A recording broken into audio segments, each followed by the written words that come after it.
Hello guys! Hello! This is for Aquarius. Welcome dito sa aking channel, Kapalaran 888. Welcome! Alamin natin kung anong messages, vibration, gabay, energy para sa lahat. This is for Aquarius. Saturn retrograde tayo. Okay, 46. Same with wow, pareho sila ng Gemini. Ito babae lang to. So, same energy guys. Panoorin nyo na lang yung Gemini. Okay? Para hindi ko na ulitin. So, yung sa'yo, this is 46 and 47. So, sinasabi ng baraha, thinking man and thinking woman. Babae ka man or lalaki. Okay, Aquarius. Kailangan nyo daw na pag-isipan lahat ng decision making na gagawin nyo sa 5 months na to. From July hanggang July 27, 26-27 hanggang December 10 to 11. So, kailangan nyo yun na kailangan nyo pag-isipang mabuti. Babae ka man or lalaki, relationship man yan, trabaho man yan, travel man yan, or whatsoever na plano mo, pagpapatayo ng bahay, pangungutang, relocation, mag-isip kayong mabuti pag-isipan yung mabuti kasi pwede kayong magkamali. Okay?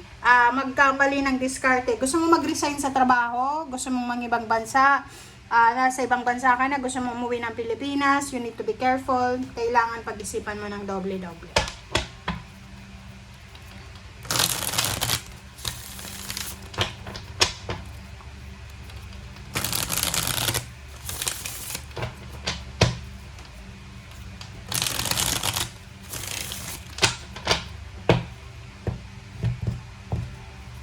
Okay, Aquarius. Wow, sa Aquarius na to, this is a Two of Cups. If you're a couple kayo, like magka-live-in lang kayo magka-live-in, wala pa kayong marriage contract, marriage certificate, live-in lang, boyfriend, girlfriend. Sinasabi ng bara sa'yo dito na posibleng makakapag-desisyon yung isa sa inyo na maghiwalay muna kayo.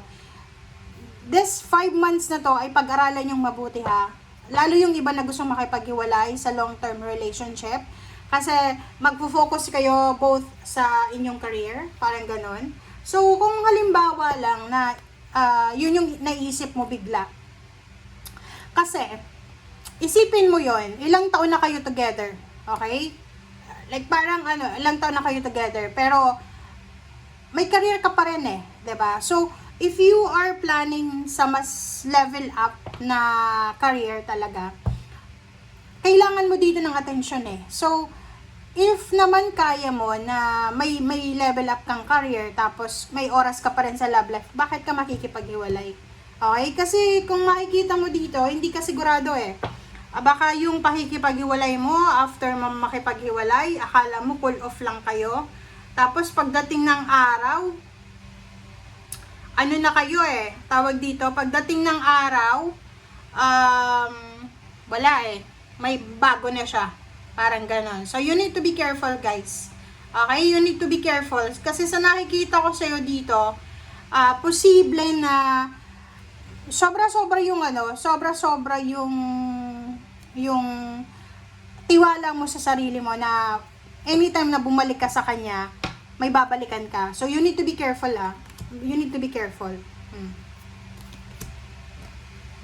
Sabi na ng baraha sa inyo dito, yun. So, sabi ng baraha dyan, there's a couple or there's a parang relationship na pwedeng maghiwalay kasi kailangan ng isa na mag-level up.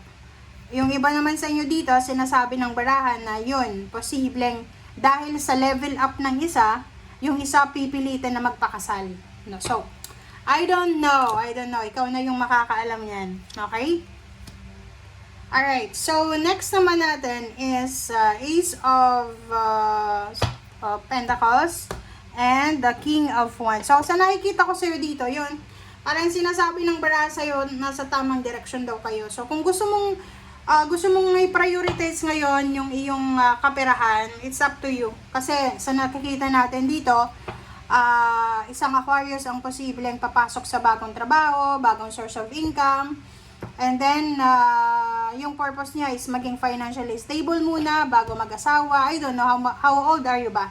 How old are you na? Kasi kung medyo matanda ka na, i-secure mo na yung, kung babae ka, secure mo na yung egg cells mo, i-freeze mo na. Diba? Okay? So, 10 of Swords and the Strength. So, sinasabi ng baraha sa'yo dito, ano man daw na pinagdadaanan mo sa buhay, past or present na situation, sabi ng baraha sa'yo dito, labanan mo. Lumaban ka sa lahat ng hamon ng buhay. Lumaban ka sa lahat ng issue ng buhay. Okay? Sinasabi ng baraha sa'yo dito na you need to be, you need to be strong. You need to be strong, you need to be courageous. You need to be you. Okay? Yun. You need to be you. Kasi pag hindi ka naging strong, naging courageous, ikaw yung talo. Okay? Huwag magpadalos-dalos kasi huwag magmamadali. Yun yung sabi ng baraha sa'yo. Huwag masyadong magmamadali tayo kasi pwede tayong ma-scam, pwede tayong maloko, pwede tayong maging biktima ng mga pagnanakaw. Pwedeng manakawan ka. Okay, so there's a Capricorn energy. Nako. Mag-iingat ka daw sa mga temptation. Mag-iingat ka sa mga temptation.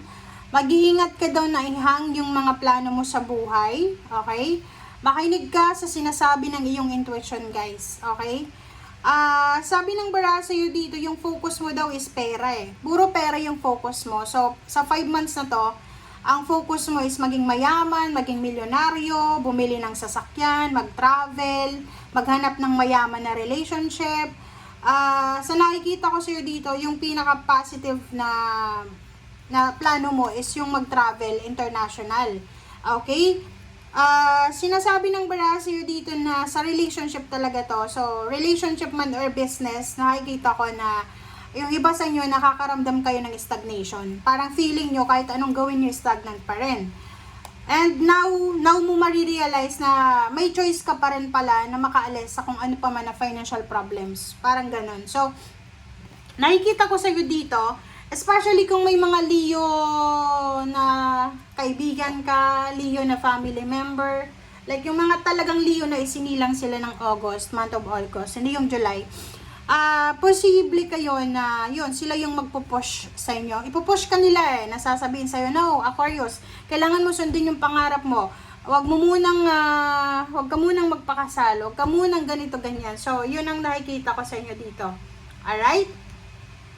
Okay, so, thank you for watching, guys. I hope na makaresonate kayo sa lahat ng mga readings natin.